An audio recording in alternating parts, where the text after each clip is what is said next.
स्वयं रूपा ददाम्यहं ददाति स्वपदान्तिकं. सगळ्यांनी म्हणायचं आहे, आवाज कमी येतोय.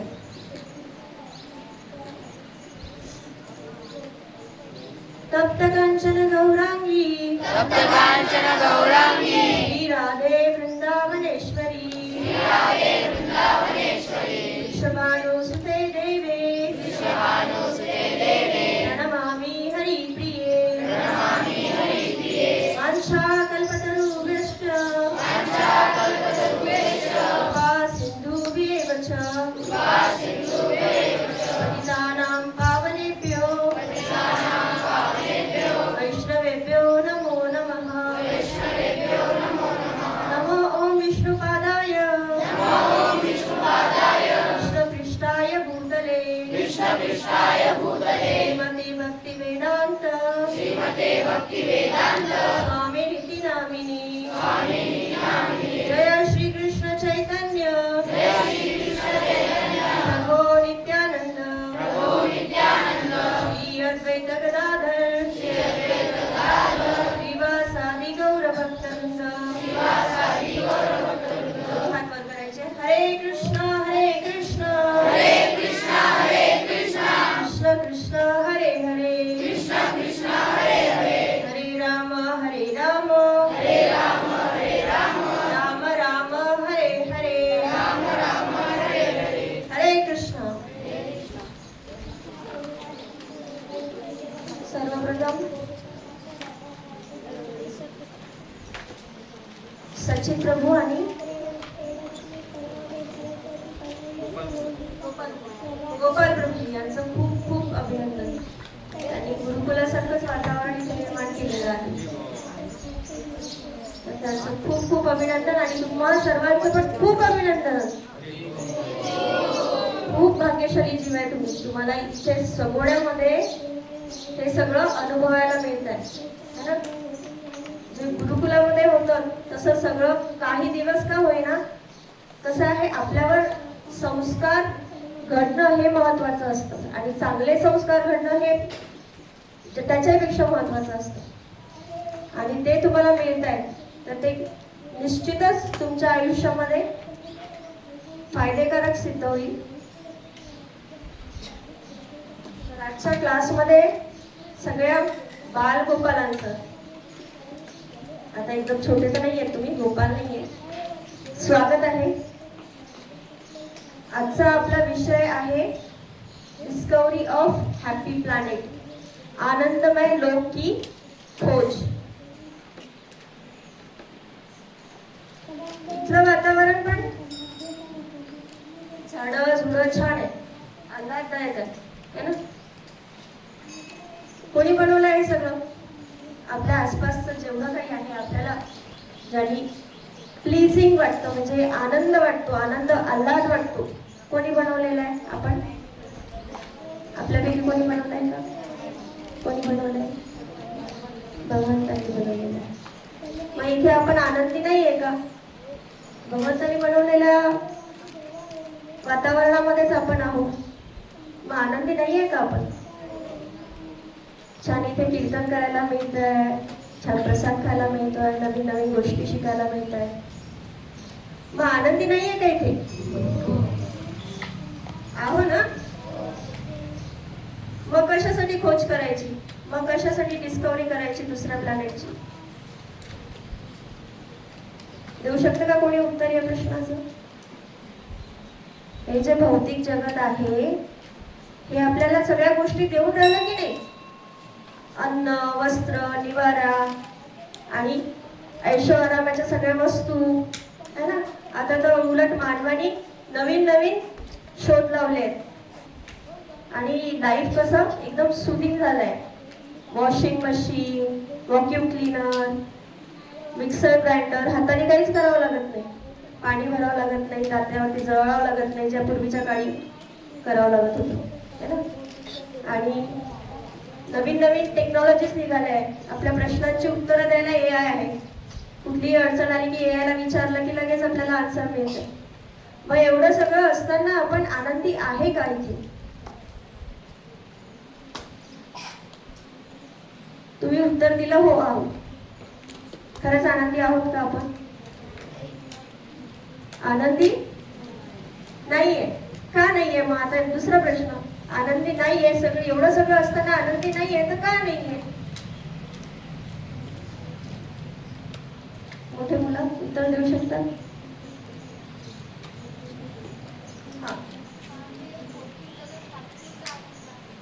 अच्छा, भौतिक जगत तात्पुरतं आहे, बरोबर, स्थायी नाहीये. पुढे हरी बोल. जन्म मृत्यू जरा व्याधी दुःख दोषानुदर्शन. हे भौतिक जगत कसं आहे? या भौतिक जगतात असणाऱ्या प्रत्येकाला काय आहे? जन्म मृत्यू जरा व्याधी. जन्म घ्यावाच लागतो, त्याला मृत्यू आहेच. आपण स्थायी आहोत का? परमनंट आहे का? आपण चिरंजीवी आहे का? म्हणजे त्यानंतर त्याला अवर आहोत का आपण? आपल्याला मृत्यू येणारच आहे. व्याधी, असं कोणी आहे का की ज्याला व्याधी होणार नाही, आजार होणार नाही कुठलाच? म्हणजे कितीही सोयी सुविधा असल्या तरी आपण या जगतात सुखी नाही, है ना?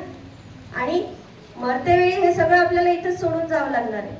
मृत्यू तर आहेच, मृत्यू आपल्याला येणारच आहे. पण आपण हे सगळं जे कमावणार आहे, है ना, आपलं आपलं आपलं करून जे जगतोय आपण, माझं घर, माझी गाडी, माझा लॅपटॉप, माझी सायकल, माझी जे काही असेल ते सगळ्या वस्तू, हे जे माझं माझं करत आपण जगतोय, ते आपल्याला एक दिवस इथेच सोडून जावं लागणार आहे. मग ह्या सगळ्या वस्तू सोडून जाताना आपल्याला दुःख होणार आहे की नाही? है ना? म्हणजे आनंद आहे का? शाश्वत आनंद आहे का या जगतामध्ये? भौतिक जगतामध्ये जिथे आपण राहतोय तिथे शाश्वत आनंद आहे का? नाहीये. कारण हे स्थायी नाहीये, परमनंट नाहीये. हे काय आहे? सगळं अस्थायी आहे, टेम्पररी आहे, क्षणिक आहे, है ना? आपल्याजवळ लॅपटॉप असेल, गाडी असेल, है ना, आपल्या सुविधेसाठी, पण ते कधीही खराब होऊ शकतात, बंद पडू शकतात, है ना? म्हणजे ते परमनंट वस्तू आहेत का? नाही. आणि ते खराब झाले, बंद पडले की आपल्याला काय होणार? दुःख होणार, है ना? म्हणून आपल्याला प्रत्येक जीव जो आहे तो आनंदाच्या शोधात आहे.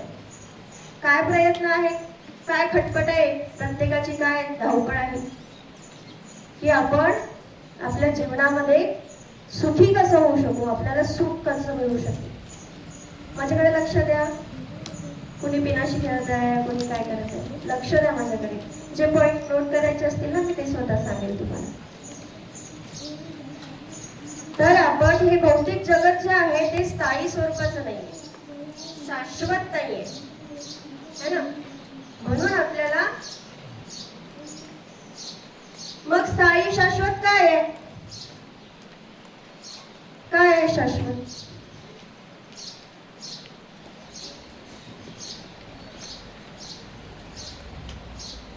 हे शरीर शाश्वत नाहीये. आपलं शरीर शाश्वत आहे का? मेल्यानंतर ते काय करणार? आपण जाळून टाकणार किंवा मातीमध्ये पुरवून टाकणार. मग शाश्वत काय आहे? आत्मा शाश्वत आहे, बरोबर. अजून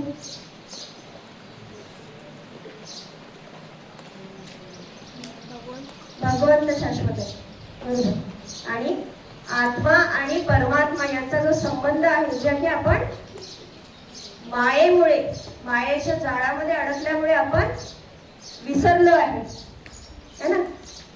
आत्मा आणि परमात्मा याच्यामधला जो संबंध आहे तो शाश्वत आहे, है ना? आणि तो संबंध आपल्याला प्रस्थापित करायचा आहे. परत आपलं भगवंताशी तुटलेलं नातं जे आहे ते जोडायचं आहे. बरं, आपला जन्म का बरं होतो? जर आपण भगवंताचे माहित असेल, आता एवढे लेक्चर्स झाले आहेत, तुम्हाला माहिती असेल की आपण आत्मा आहे, शरीर आहे का? शरीर नश्वर आहे. मी म्हणजे कोण आहे? हे शरीर नाहीये. मी म्हणजे कोण आहे? आत्मा आहे. आणि आत्मा कोण आहे?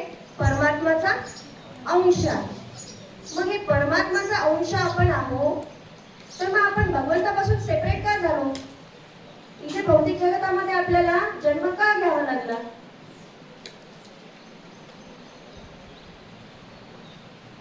का घ्यावा लागला? भोग वांछा करी भोग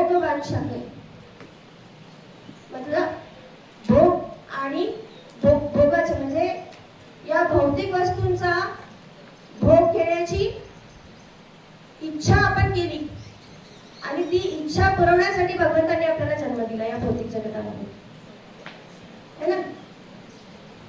पुढे आपल्या लेक्चरमध्ये येणारच आहे की आपला जो संबंध आहे तो तुटलेला आहे आणि या भौतिक जगतामध्ये आपण आलेलो आहे म्हणून आपण दुःखी आहे. तर खोज आनंद में लोक की जहां हर पले उत्सव आहे.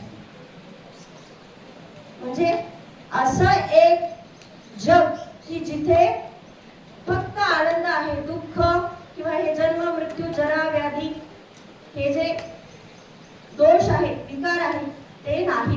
तिथे प्रत्येक क्षण काय आहे, एक उत्सव म्हणून साजरा केला जातो. तर भौतिक जगत कसं आहे, दुःखमय आहे, अशाश्वत आहे. शाश्वत आहे का, टेम्पररी आहे. आणि दुसरं एक जगत आहे, भौतिक जगतापेक्षा वेगळं एक जगत आहे. कोणतं जगत आहे, आध्यात्मिक जगत. बरोबर, व्हेरी गुड. तर भौतिक जगत आणि आध्यात्मिक जगत. तर हे आध्यात्मिक जगत जे आहे ते शाश्वत आहे आणि आनंदमय आहे. तिथे दुःख किंवा जन्म मृत्यू जरा तिथे जन्म घ्यावा लागत नाही, तिथे मृत्यू होत नाही, तिथे आपल्याला म्हातारपण येत नाही किंवा व्याधी सुद्धा होत नाही. तिथलं स्वरूप कसं असते माहितीये कोणाला, कसं असते स्वरूप, आध्यात्मिक जगतातलं स्वरूप कसं असतं माहितीये.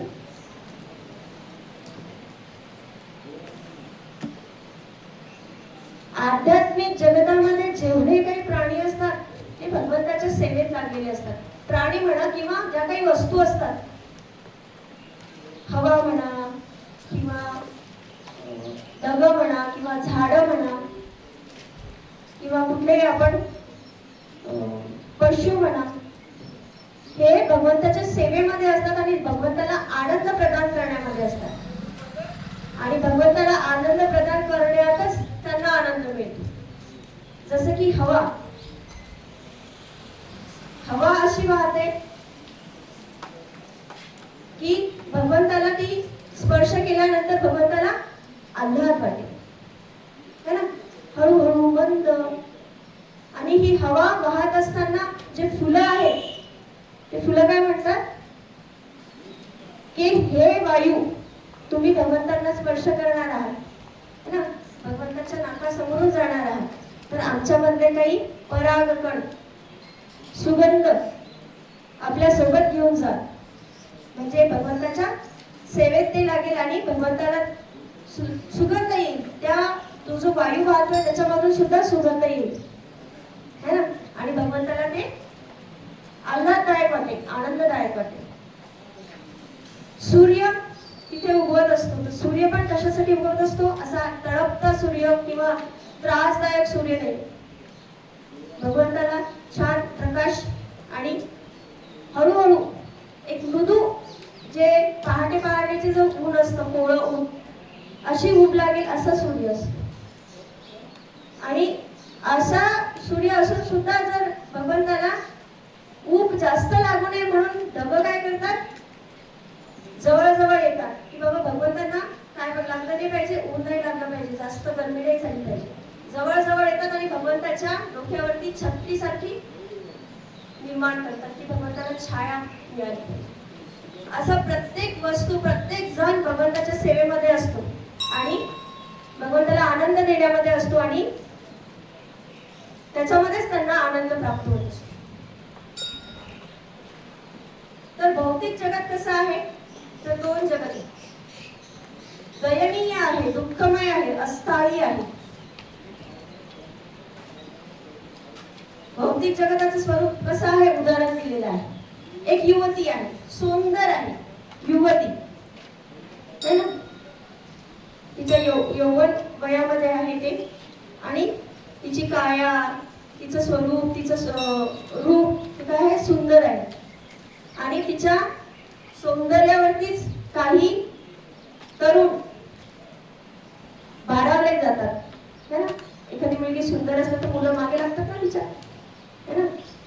तर तिला खुश करण्यासाठी काय काय करतात, तिला पुष्पगुच्छ आणून देतात, बुके आणून देतात, तिच्यासाठी गाणं म्हणतात, करतात ना, पिक्चर मध्ये दाखवतात ना असं, है ना? पण हे सौंदर्य जे आहे हे स्थायी आहे का?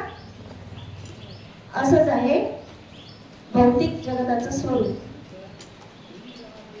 ती युवती म्हातारी झाली, तिचं वय वृद्धावस्थेत आली की काय होणार तिचं ते सौंदर्य? ती काळवणार, तिचा गोरा वर्ण जो आहे तिच्या शाह वर्णामध्ये परिवर्तित होईल, तिच्या स्किनवर, त्वचेवर काय होतील? वळ्या पडतील, है ना? आणि ती जशी सुंदर दिसत होती, दात पडतील, तोंडामध्ये दात राहतील का? केस कसे होतील? पांढरे होतील. तिचा जो कडा आहे, ती जी दाट होती, तिचा जो बांधा आहे तो बदलून जाईल, वाकलेली असेल थोडेफार, है ना? म्हणजे ती युवती जी युवा अवस्थेमध्ये सुंदर दिसत होती ती कशी दिसेल वृद्ध झाल्यानंतर? कुरूप तर नाही दिसणार, एकदम कुरूप नाही दिसणार, पण तिचं सौंदर्य जे आहे ते राहणार नाही. दुसरं उदाहरण दिलंय भौतिक जगताचं. आता हे कसं परिवर्तन झालं, म्हणजे स्थायी राहणं का अस्थायी आहे, टेम्पररी आहे. जसं द्राक्ष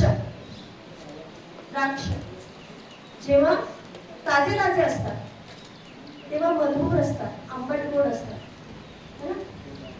आणि ते सुकले की त्याच्यापासून काय बनतात? त्याच्यापासून किशमिश बनतात ना, है ना? एकदम टाकाऊ होत नाही, पण जे स्वरूप आहे ते स्थायी आहे का? नाही, अस्थायी आहे.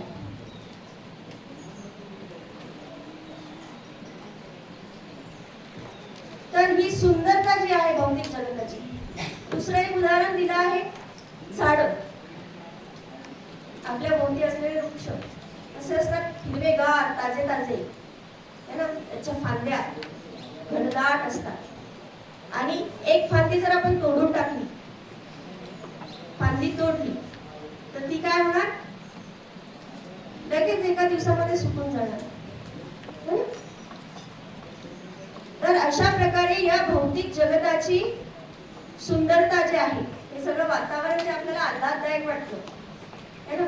पावसाळ्यामध्ये कसं ग्रीनरी असते सगळीकडे, छान वाटतं, है ना? तेच उन्हाळ्यामध्ये कसं होऊन जातं, ओको बोको होऊन जातं सगळं, है ना? उदास, भयान वाटायला लागतं. तर अशा प्रकारे ही जी सुंदरता आहे भौतिक जगताची, जी आपल्याला सुंदर वाटतंय की नाही, आपण छान सुंदर जगतात राहतो आहे, ते काय आहे? अस्थायी आहे. तर अशा प्रकारे आपण काय करतो, आपली फसगत कुठे होते?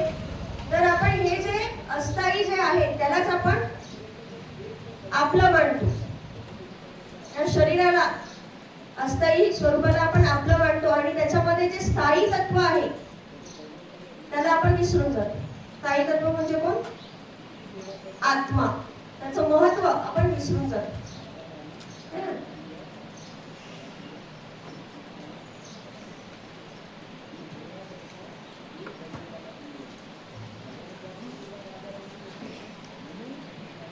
तर हे भौतिक शरीर कसं आहे? क्षणभंगूर आहे. कसं आहे? क्षणभंगूर. काही कालावधीनंतर हे वृद्धावस्थेत परिवर्तित होणार, आणि वृद्धावस्थेतून नंतर काय होणार? नष्ट होणार.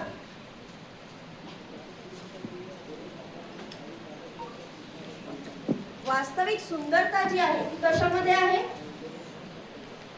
जे आध्यात्मिक स्फुल्लिंग आहे. काय आहे आध्यात्मिक स्फुल्लिंग या शरीरामध्ये? चेतना, म्हणजे आत्मा. तो आत्मा सुंदर आहे. शरीराची सुंदरता ही काय? नश्वर आहे. पण जी आत्म्याची सुंदरता आहे ती कशी आहे? स्थायी आहे. तर आपण काय केलं पाहिजे की या शरीराच्या अस्थायी सुंदरतेकडे दुर्लक्ष केलं पाहिजे. त्याच्या मागे पागल होऊन फिरत नाही बसलं पाहिजे. आपण काय करतो? रोज आपण स्वतःला आरशात पहा मी किती सुंदर आहे, मी सगळ्यात सुंदर आहे, मी सगळ्यात सुंदर आहे असं वाटतं ना आपल्याला की या सगळ्या जगामध्ये सगळ्यात सुंदर कोण, तर मी है ना. आणि या सुंदरतेकडेच आपण आकर्षित जातो. तर ही सुंदरता क्षणिक असल्यामुळे याच्याकडे आपण आकर्षित व्हायचं नाहीये, तर आपल्याला आतमधली सुंदरता, आपल्या आत्म्याची सुंदरता पाहायची आहे आणि त्याचे अजून सुंदर कसा होईल याचा प्रयत्न करायचा. आत्म्याची सुंदरता आणखी सुंदर कशी होईल,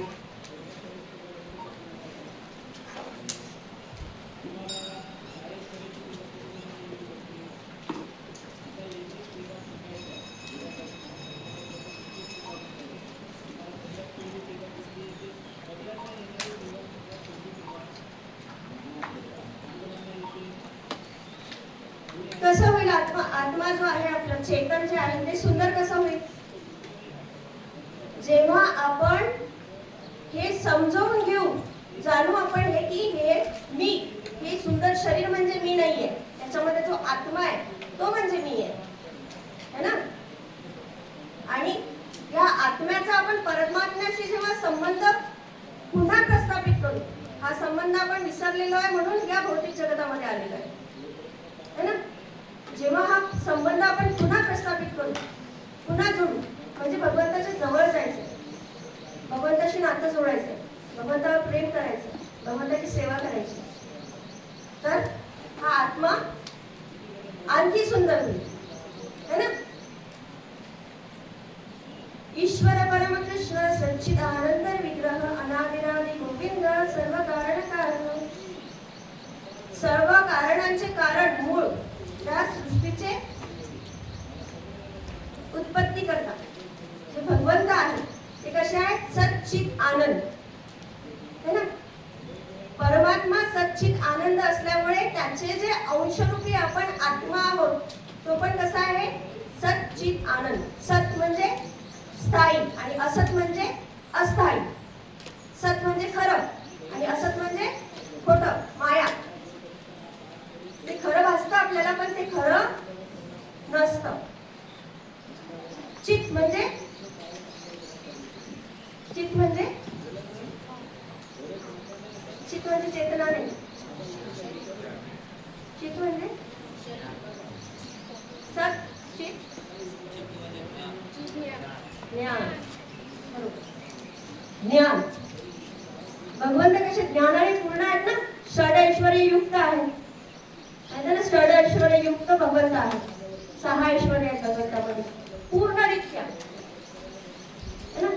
तसं ज्ञानाने परिपूर्ण आपली आत्मा आहे, हे आपण जाणलं पाहिजे, है ना. सच्चित आनंद, आनंदाने परिपूर्ण आहे.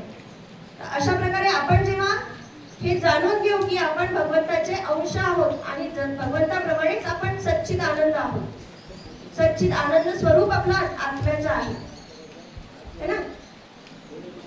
आता भौतिक जगत वर्सेस आध्यात्मिक जगत, है ना.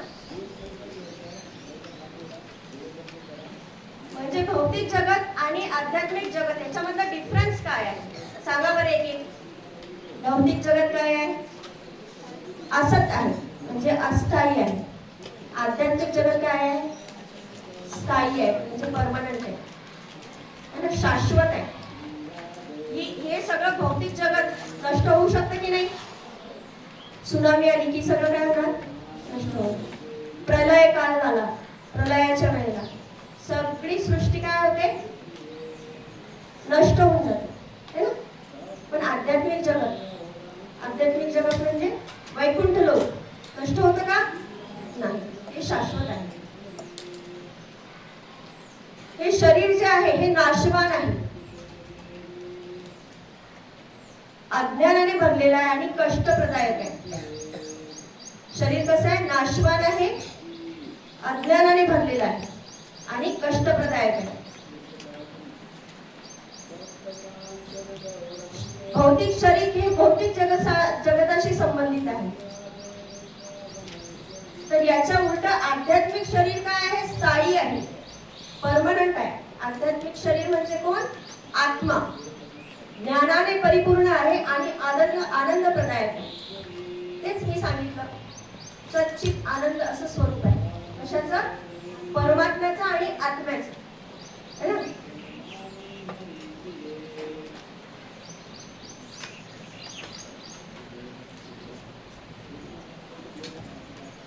आता भौतिक जगताची तुलना 15व्या अध्यायामध्ये पहिल्या श्लोकामध्ये कशी केलेली आहे? 15वा अध्याय पहिला श्लोक येतो का कोणाला?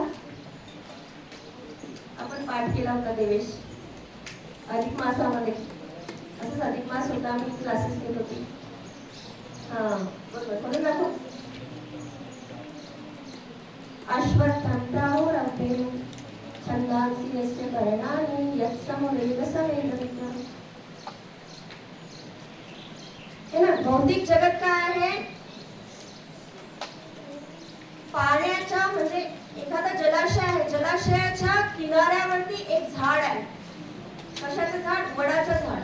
त्या वडाच्या झाडाचं प्रतिबिंब जसं पाण्यामध्ये पडतं, त्या प्रतिबिंब समान भौतिक जगत आहे.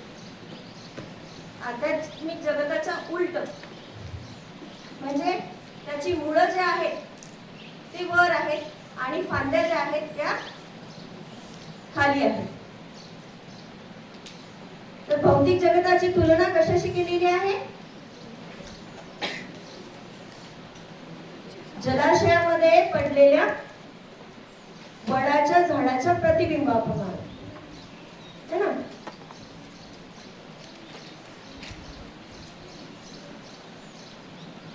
तर हे भौतिक जगत काय आहे? सॉरी, भौतिक शरीर काय आहे? आध्यात्मिक शरीराची एक विकृत प्रतिबिंब, आध्यात्मिक शरीराचं विकृत प्रतिबिंब आहे. आता याच्यामध्ये उदाहरणं दिलेली आहे. मार्बल असतं ना, मार्बल आजकाल हे नकली मार्बल येतात, म्हणजे ते रेक्सिन सारखे येतात ना, ते टाकले की खाली कार्पेट, हा कार्पेट खाली टाकले की ते मार्बल सारखेच दिसतात. तर खरं मार्बल आणि हे जे कार्पेट टाकतो आपण, अशी तुलना केलेली आहे. म्हणजे खरं मार्बल म्हणजे काय? आध्यात्मिक शरीर, आणि खोटं मार्बल म्हणजे काय? किंवा आध्यात्मिक जगत. आणि खोटं मार्बल म्हणजे काय? भौतिक जगत. परत नोटा, आता नवीन 200ची नोट खरी, सॉरी खोटी नोट आलेले आहेत ना, मुलांना खेळायसाठी येतात, है ना? करन्सी नोटा, खऱ्या नोटा आणि खोट्या नोटा अशी तुलना केलेली आहे. म्हणजे खऱ्या नोटा ह्या आध्यात्मिक जगत आणि खोट्या नोटा ह्या भौतिक जगत. प्लास्टिकचे आंबे मिळतात. खरे आंबे हे आध्यात्मिक जगत आणि खोटे आंबे हे प्लास्टिकचे आंबे हे भौतिक जगत. तसंच भगवंत हे आध्यात्मिक आणि आपण सगळे भौतिक अशी तुलना केलेली आहे. त्याच्यावर दिसणार नाही, दिसणार नाही, दिसत आहे.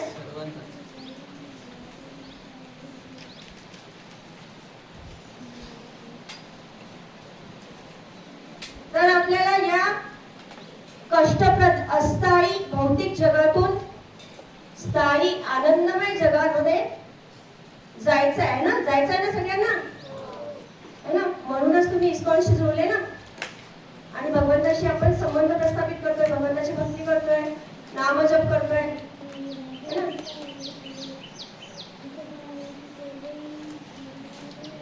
आत्मा मूल रूप से आध्यात्मिक जगत की है.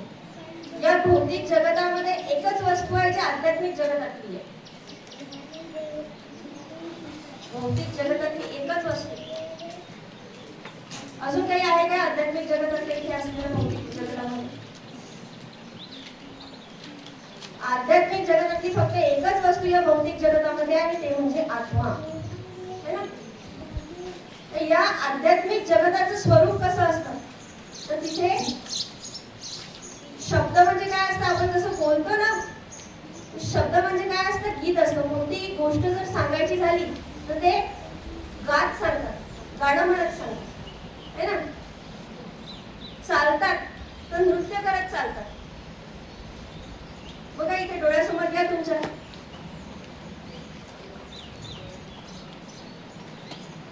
जल म्हणजे काय आहे? अमृत आहे.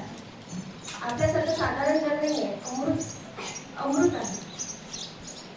आणि जीव काय आहे? सगळे जीव शुद्ध आहेत. आपण अशुद्ध आहोत. आहोत. आपल्यामध्ये काम, क्रोध, मोह, माया, मत्सर सगळे विकार भरलेले आहेत.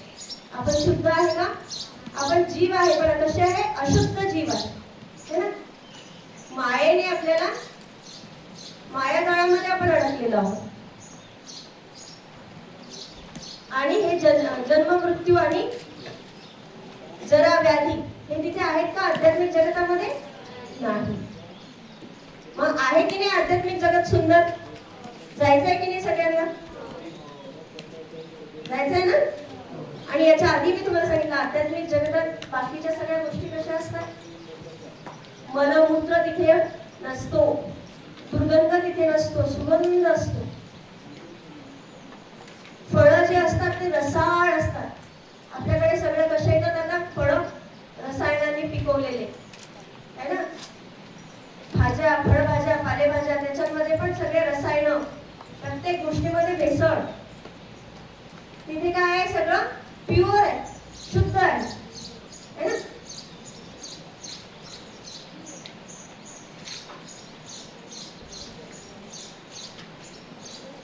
तर अशा प्रकारे तेच आपलं खरं शाश्वत घर आहे, जिथे आपण अनलिमिटेड म्हणजे अनलिमिटेड काय असीम और अनंत सुख की प्राप्ती कर सकते. जिथे आपण अनंत त्या आनंदाला, आपल्या इथल्या भौतिक जगतातला आनंद काय आहे? क्षणिक आहे.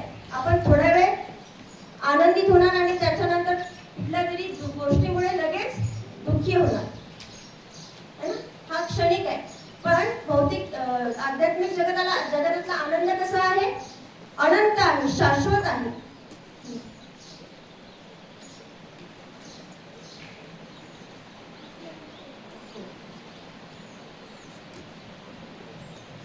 तर अशा प्रकारे आपल्या जीवनाचं लक्ष्य काय आहे? भगवंताशी नातं जोडणे आणि आपल्या खऱ्या शाश्वत घरी परत जाणे. म्हणजे कुठे जाणे? वैकुंठ लोकामध्ये जाणे.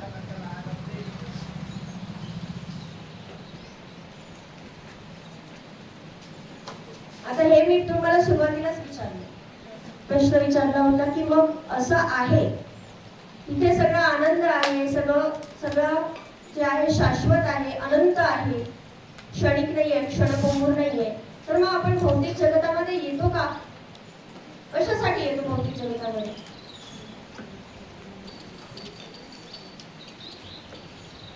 कशासाठी येतो? भोगाची प्रवृत्ती आहे जीवाची. प्रत्येक जीवाची काय आहे? भोग करण्याची प्रवृत्ती आहे. त्याला भोगायचं असतं सगळं. मी स्वामी आहे ना. स्वामित्व गाजवायचं असतं त्याला. पण खरी स्थिती आपली काय आहे? आपण स्वामी नाहीये, आपण काय आहे? भगवंताचे सेवक आहे. तर हे त्याला भोगवांछा असते, म्हणजे भोग करण्याची त्याची जीवाची वृत्ती असते. आणि म्हणूनच आपण आध्यात्मिक जगत सोडून या भौतिक जगतामध्ये येतो. भौतिक जगताची तुलना कशी केलेली आहे? पिंजऱ्यासाठी. पिंजऱ्यामध्ये एखादा पोपट असतो ना, पोपट पिंजऱ्यामध्ये असतो. तर तो पिंजरा म्हणजे काय? भौतिक जगत. आणि ते पोपट जीव म्हणजे आपण.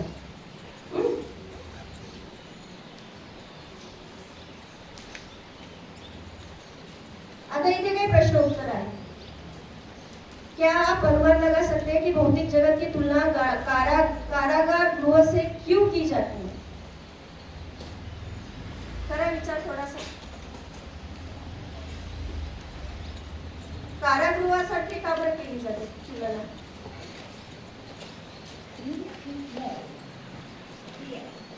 कारण याच्यामधून आपली सुटका होत नाही. सुटका होण्यासाठी काय करावं लागतं? आपल्याला भगवंताशी परत संबंध प्रस्थापित करावा लागतो. नाही तर पुनरपि जननम पुनरपि मरणम पुनरपि जठरे जननी शयनम. परत जन्म मृत्यूच्या चक्रामध्ये आपण अडकलेलो आहोत. जसं जेलमध्ये एखादा जो गुन्हेगार आहे त्याला काय करतात? जेलमध्ये टाकून देतात है ना. तसंच आपण या जन्ममृत्यूच्या चक्रामध्ये अडकलेलो आहोत आणि या भौतिक जगतामध्ये आलेलो आहोत, या कारागृहामध्ये आलेलो आहोत.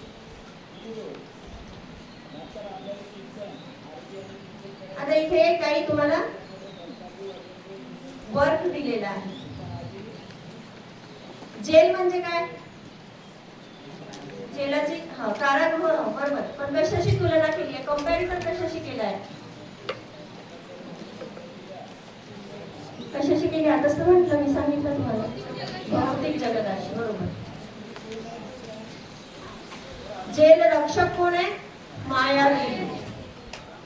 इथे कोणाचं चालतं? मायादेवीचं चालतं. आता जेलमध्ये भोजन देतात. भोजन काय आहे? काय खातो आपण इथे? धनधान्य. धान्य खातो ना आपण.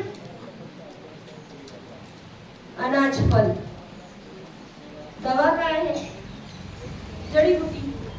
औषधी काय खातो आपण? कशापासून निर्मित होतात औषधी?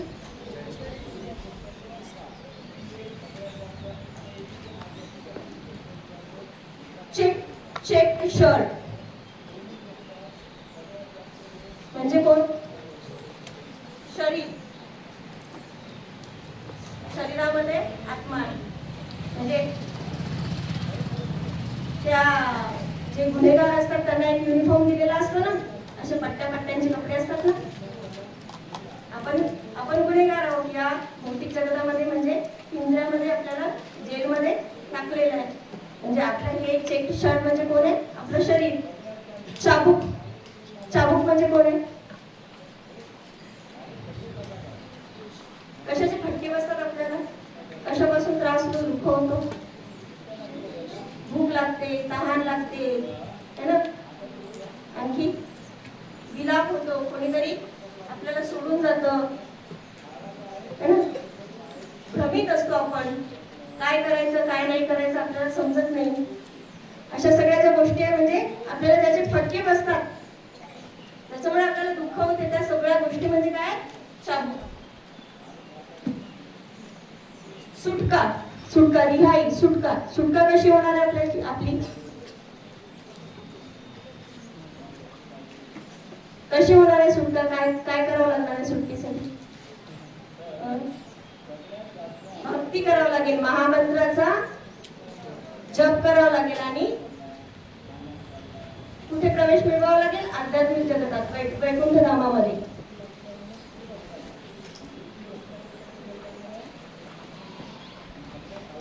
देश में रहे. देश कोणता? म्हणजे आपला ओरिजिनल घर कुठे आहे? आध्यात्मिक जगत. देश के कानून, भगवान के नियम. देश के प्रधानमंत्री भगवान.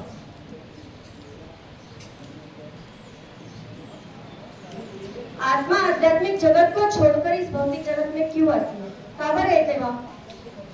आता इथे एक उदाहरण दिलंय छानसं. स्टोरी सांगते. स्टोरी आहे, ह्याच्या पिक्चरच्या मागे एक स्टोरी आहे. एक मुलगा आणि वडील दोघ जण मुंबईला जाण्यासाठी निघालेले असतात, कार घेऊन.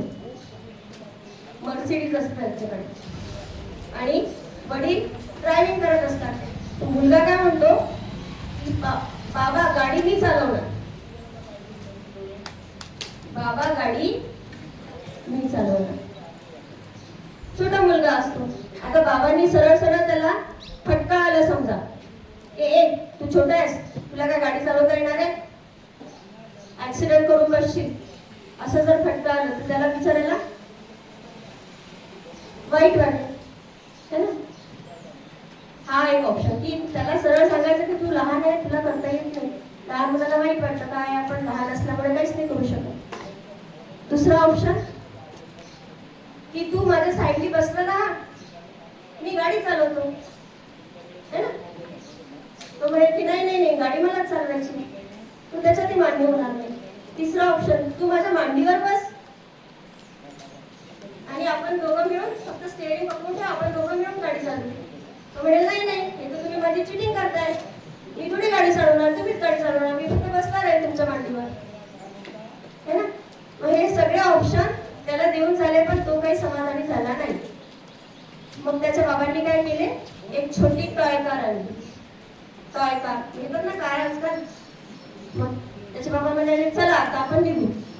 त्याचे बाबा हळूहळू एकदम स्लोली गाडी चालवायला लागले आणि तो त्याच्या स्पीड मध्ये मॅच करायला लागला.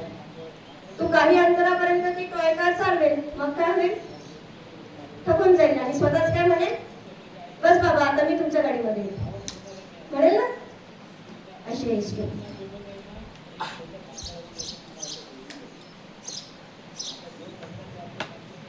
तर एका लहान बालकाचं जे त्याची जी इच्छा असते ते पूर्ण करण्यासाठी वडील काय करतात, त्याला वेगळे वेगळे ऑप्शन देतात, पण त्याच्यात तो समाधानी होत नाही. शेवटी काय करतात, एक वेगळी कारच घेऊन देतात, छोटी काय कार. तसंच आपल्यासोबत झालेलं आहे.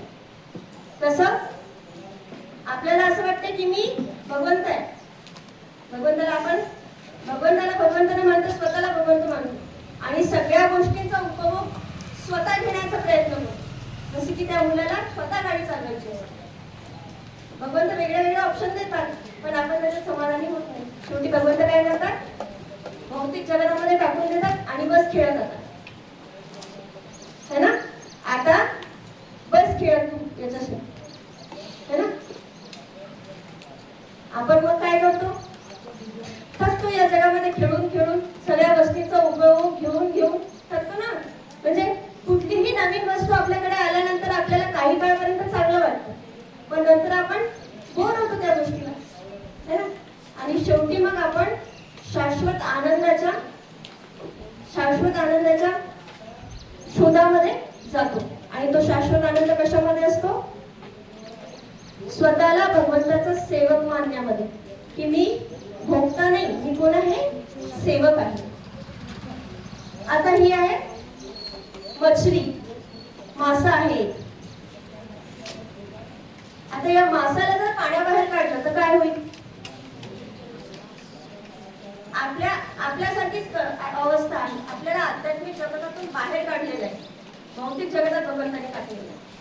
ती मछली काय होईल, मासा काय होईल, तो तडफडेल, है ना. त्याला वेदना होतील, दुःख होईल. तसंच आपण या भौतिक जगतामध्ये आल्यामुळे काय करतोय, तडफडतोय, दुःखी आहे. बरं, मग त्या माशाला सुखी करण्यासाठी त्याला वेगळ्या वेगळ्या वस्तू दिल्या आपण, सगळ्या सुख सुविधेच्या वस्तू. बघा, मोबाईल दिला, लॅपटॉप दिला, सगळे काय म्हणतात त्याला, ऐशो आरामाचे, व्यसनाचे, त्याच्या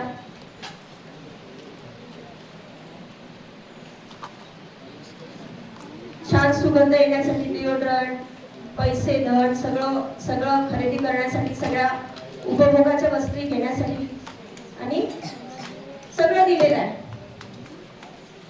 तर ती मछली सुखी होईल का, आनंदी होईल का? तसंच आपलं आहे. आपल्याला भगवंतानी आपण मान्य केलं नाही, मीच भोगताय. या भौतिक जगतातल्या सगळ्या वस्तूंचा भोगता कोण आहे, मी. भगवंत नाहीये, मीच भगवंत आहे, मीच भोगताय, है ना. असं आपण भगवंतासमोर हट्ट केला, जसं त्या मुलाने केला होता. तसंच आपण हट्ट केला म्हणून भगवंताने आपल्याला आध्यात्मिक जगतातून काढून कुठे ठेवलं, भौतिक जगतात, आणि ह्या सगळ्या वस्तू देऊन दिल्या. हे आता कर उपभोग. आपण आनंदी सुखी होऊ का, नाही.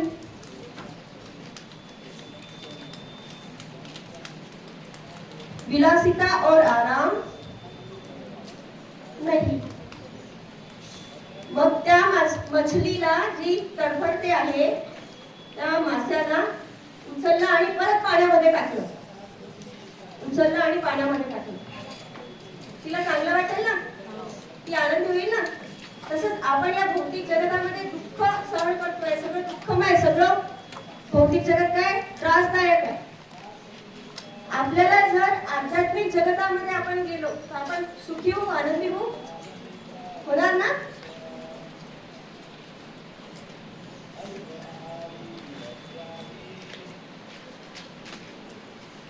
तर अशा प्रकारे आपण जेव्हा आपल्या शाश्वत खऱ्या घरी जाऊ, परत जाऊ खऱ्या घरी, आपलं जे परमनंट घर आहे तिथे जाऊ, तेव्हाच आपण आनंदी होऊ शकू.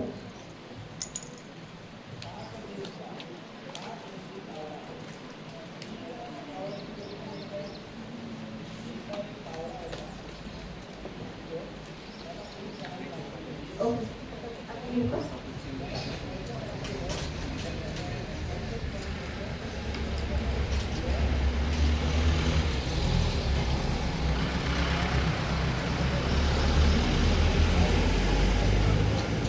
कसं आहे, एक खरबोपती जे आहेत पिता आहेत आणि त्यांचा हरपलेला मुलगा, त्याला काय असते, तो जो श्रीमंत माणूस असतो त्याचा जो मुलगा असतो तो काय असतो, सगळ्या सवयी त्याच्या ज्या असतात, त्याला सगळे जे ऐशोआरामाची साधनं असतात ते दिलेली असतात.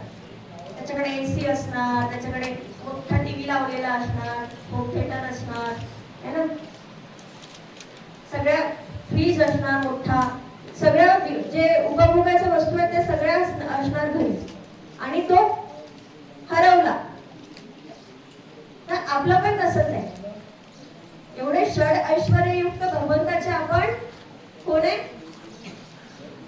बालक पुत्र आहोत आपण, है ना, त्यांचा अंश आहोत आणि आपण हरपलेला आहोत. तर दुःखी तर होणारच ना. जसं हा मुलगा दुःखी आहे तसं आपण पण दुःखी होणारच.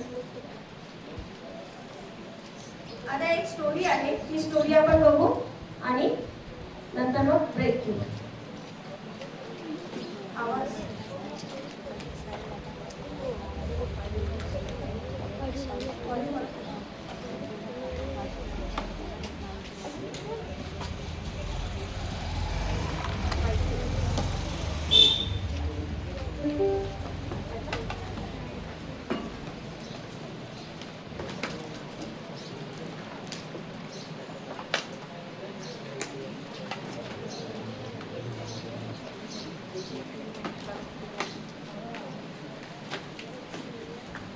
हमें वास्तव में प्रसन्न होने के लिए अपने पिता भगवान के साथ अपने शाश्वत संबंध को पुनर्जीवित करना है.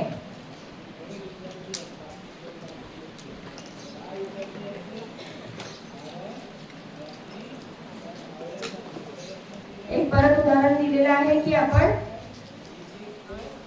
यथा तरोर मूल निषेचनेन तृप्यंती भुजोपशाखया. झाडाला पाणी घालायचं असेल तर आपण कुठे घालतो, प्रत्येक पानाला पाणी घालतो का, फळाला पाणी घालतो का, नाही, मुळाशी पाणी घालतो.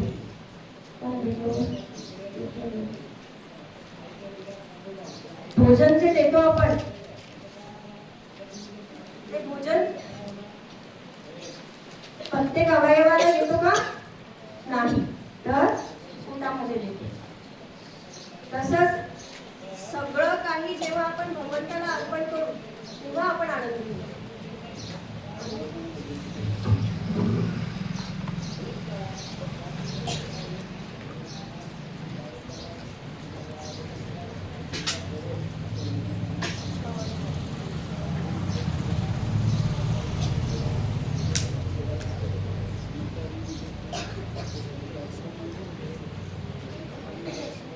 ब्रेक घेऊन घ्या का, तोपर्यंत व्हिडिओ काढून ठेवते.